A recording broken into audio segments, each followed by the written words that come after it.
Welcome back to Maddy Coco. आज के समय में इंडिया में इलेक्ट्रिक कार्स को काफ़ी अच्छा इंटरेस्ट मिल रहा है, पर फिर भी जो सेल्स हैं उनके वो पेट्रोल और डीजल गाड़ियों के मुकाबले काफ़ी कम है। इसका एक मेजर रीज़न है इलेक्ट्रिक गाड़ियों के बैटरी का रेंज। इंडिया की हाईएस्ट सेलिंग इलेक्ट्रिक कार अगर आप देखो which is the Nexon EV, उसका क्लेम्ड रेंज है 312 किलोमीटर्स, और अगर आप एक्चुअली डिसेंटली चलाओ तो रियल वर्ल्ड रेंज आपको 220 टू 250 किलोमीटर्स मिल जाता है। ऑनेस्टली ये बुरा नंबर तो बिल्कुल नहीं है, स्पेशली अगर आप प्राइस रेंज के हिसाब से देखो गाड़ी तो। पर फॉर सम रीज़न लोगों को 250 किलोमीटर्स भी इनफ नहीं लग रहा और वो चाहते हैं कि इलेक्ट्रिक गाड़ियों का रेंज कहीं और ज़्यादा होना चाहिए for them to even consider purchasing it. और सिर्फ रेंज के हिसाब से अगर आप देखो तो highest you can get right now is from the Tesla model S long range plus variant. इसका क्लेम्ड रेंज है 402 miles which is 646 kilometres on a single charge. तो क्या और कोई गाड़ी है डेवलपमेंट में जो रेंज फोकस्ड है और ये नंबर से भी ज़्यादा एक्सीड कर पाएगी? I am sure Tesla eventually और ज़्यादा रेंज वाले मॉडल्स लाएंगे इंक्लूडिंग द रोडस्टर, पर एक गाड़ी है जो रेंज को टॉप प्रायोरिटी देती है। वो क्लेम करते हैं कि उनकी गाड़ी एक सिंगल चार्ज में 1000 माइल्स यानी 1609 किलोमीटर्स की रेंज देगी। The car has been circulating a lot in the news recently and it's called the Aptera. तो ये इतना रेंज कैसे अचीव कर पाती है? क्या इसमें बहुत ज़्यादा कैपेसिटी वाली बैटरी है? बैटरी बहुत ज़्यादा अलग नहीं है। इसमें आपको 4 बैटरी पैक के ऑप्शंस मिलते हैं, 25 kilowatt hour, 40 kilowatt hour, 60 kilowatt hour और 100 किलोवाट आवर।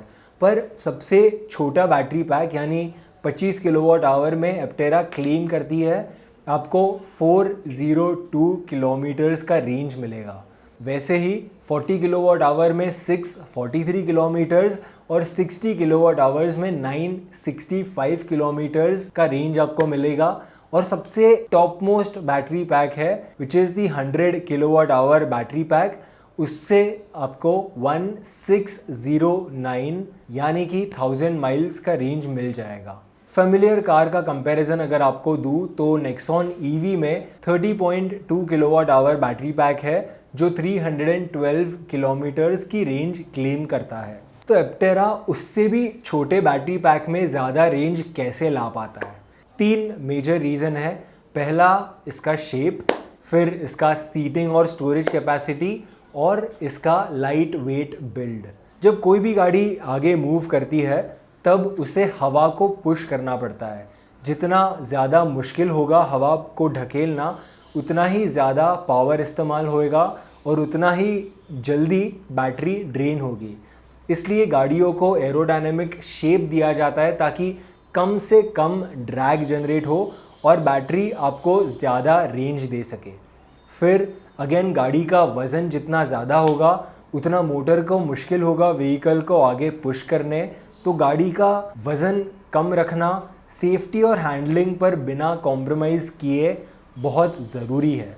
एप्टेरा के क्रिएटर्स ने ये इंजीनियरिंग चैलेंज एक्सेप्ट किया और उस शेप के खोज में पड़ गए जो कम से कम ड्रैग जनरेट करे। तभी दे रियलाइज्ड एक 3 व्हील्ड व्हीकल ज़्यादा फॉर्म फैक्टर, सेफ्टी और एफिशिएंसी के बीच एक बैलेंस्ड आउटपुट देने के लिए सही रहेगा।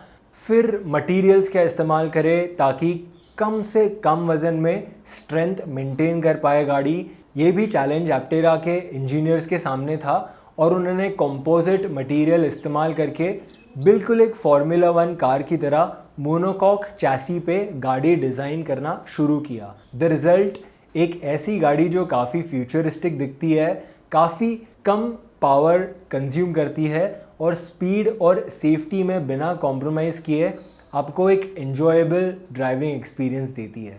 ये एक 2 सीटर गाड़ी है और रियर में एक छोटी सी सीट दी गई है, बिल्कुल महिंद्रा E2O के पहले वाले मॉडल की तरह।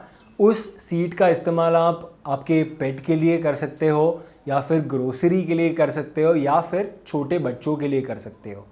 आपको देख के ऐसे लगता होगा कि शायद ये अंदर से क्रैम्प्ड होगा, पर कंपनी कहती है कि ये एक रेगुलर सेडान में आपको जितनी इंटीरियर स्पेस मिलती है उतनी स्पेस आप आराम से एक्सपेक्ट कर सकते हो एप्टेरा के इंटीरियर से भी।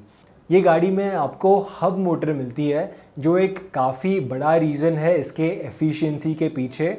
आपके पास ऑप्शंस भी है। अगर आप फ्रंट व्हील ड्राइव चाहते हो तो सिर्फ आगे के व्हील्स पर इंडिविजुअल्स मोटर आएंगे जो रियर व्हील्स को पुल करेंगे। अगर आप ऑल व्हील ड्राइव वेरिएंट ख़रीदना चाहते हो तो ऑब्वियसली तीनों व्हील पर हब मोटर आएंगे और आपको थोड़ा ज़्यादा पावर और स्पीड अचीव करने में मदद करेंगे। अब क्योंकि इसे इतने कम पावर की ज़रूरत पड़ती है which is about 100 watt hour per mile in ideal conditions, एक रैपिड डीसी चार्जर से ही इसे चार्ज करना ज़रूरी नहीं है। आप चाहो तो 110 वोल्ट के आउटलेट पे इसे कनेक्ट करके काफ़ी आराम से चार्ज कर सकते हो, या फिर अगर आप चाहो आपको सोलार पैनल्स का भी ऑप्शन मिलता है जो आपकी गाड़ी को धूप में खड़े खड़े थोड़ा बहुत चार्ज करेंगे। कितना चार्ज? कंपनी कहती है कि 41 माइल्स यानी कि 65 किलोमीटर्स का रेंज आपको एक दिन में इसे सनलाइट में रखे रखे आराम से मिल जाएगा।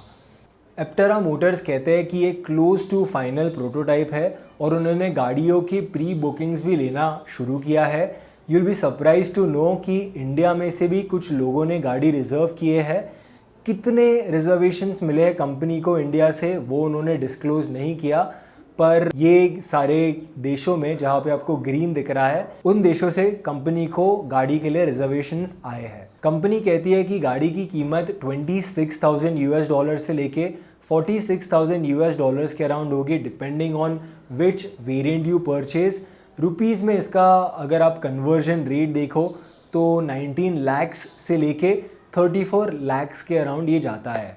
पर आप ये प्राइस पकड़ के बिल्कुल नहीं चलना, क्योंकि अनलेस एंड अनटिल ये गाड़ी मैन्युफैक्चर इंडिया में नहीं करते, इंपोर्ट ड्यूटी और टैक्सेस लगा के इसकी कीमत और भी ज़्यादा बढ़ जाएगी। तो आपको ये गाड़ी कैसी लगी? अगर ये लॉन्च होती है, अगर ये इंडिया में आती है तो क्या आप इसे ख़रीदना चाहोगे? क्या आपको 3 पहिए वाली गाड़ी सेफ़ लगती है एट द फर्स्ट प्लेस?